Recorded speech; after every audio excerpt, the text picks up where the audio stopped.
Assalamu alaikum wa rahmatullahi wa barakatuh. Yau ina so ne na bambance tsakanin mawa'iza da kuma tajriba. Idan za ka ce ma yaro ɗan ƙarami, kar ka je kusa da wuta.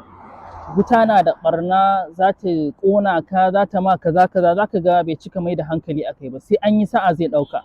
Amma idan ka bar shi yana kusantan wuta, ka bar shi ya ɗan taɓa wutan kaɗan, idan ya ji zafi, to wannan ya ishe shi wa'azi.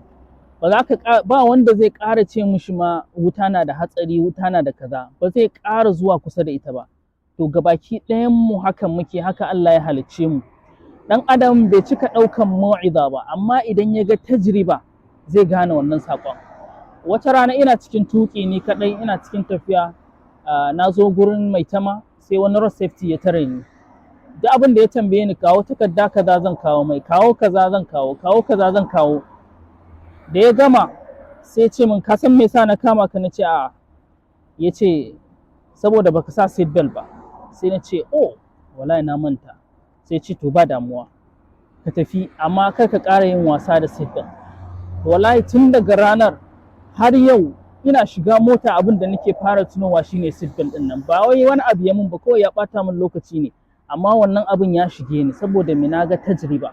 Inda road safety zai ta gaya maka hatsarin yin gudu akan titi, cewa yana kawo hatsari, yana sa mutum ya mutu da sauransu, mutane ba za su gane wannan ba. Amma idan mutum ya ga real, ya ga tajriba, ya yi gudu sosai, ya ta kai shi zuwa ga accident, ya ga an ceto rayuwar shi da ƙyar, to daga nan wannan ya ishe shi. Idan ka ga mutum yana girmama iyaye, yana ganin su da ƙima, to yawanci za ka samu iyayen sun bar duniya ne. Wato mutane sun fi gane tajriba. Shi ne dalilin da ya sa za ka ga wani lokacin za ka yi laifi, sai Allah ya hukunta ka, ya kawo maka wani punishment. Shi wannan punishment ɗin da Allah yake baka a nan duniyan, ba wai don ya azabtar da kai ba ne, don ya jawo hankalinka ne ka gane. Manzo Allah sallam ya karantar da mu wannan.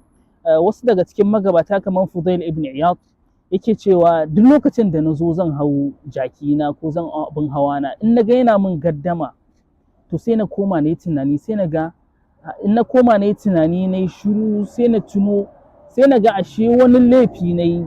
Wato duk lokacin da na yi zunubi, sai na ga abin, hatta a abin hawa na sai na gan shi. Abdullahi ibn Mubarak ma yake bayani, yake cewa duk lokacin da na yi haddan wani abu ko hadisi ko wata aya, na yi na haddace, ya ce in na gagara, in na zauna na yi shiru, sai na tuno fa ashe zunubi na yi. Duk lokacin da na yi zunubi, sai Allah ya jarabe ni da wani punishment, saboda ya mai da hankali na gane cewa wannan abin da na yi wani abin da ba daidai ba. So magabata da yawa haka suke, kamar Sufyan al-Thawri, shi ma yake cewa duk ran da na kwanta ina da niyan tashi cikin dare, na ga na kasa tashi, to in na koma na yi shiru, sai na ga ashe wani laifi na yi na Allah. To wannan shine zai baka amsan dalilin da yasa zaka ga idan mumini ya yi wani laifi, sai Allah ya kawo mai wani punishment. Wani zai ce ga kafirai na yan America wane ne, sun fi mu zunubi amma kuma ba wani punishment ɗin da Allah yake musu. Ta yaya za a ce wai ma asabaka min sayyi'atin fa min nafsi? Ta yaya za a ce wai da abin da nayi wai laifi na ne? To kai saboda kai mumini ne, wannan shine zai ansa maka dalilin da yasa Allah yake jarabtanka. Ba wai punishment ne Allah yake maka ba, yana maka wannan abin ne saboda ka tuno da wani laifi da ka yi.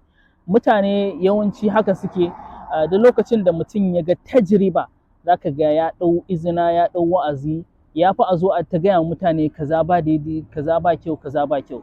Wannan shine dalilin da yasa za ka gane at-tajriba ablagh min al-maw'iza. Wa akhiru alhamdulillahi rabbil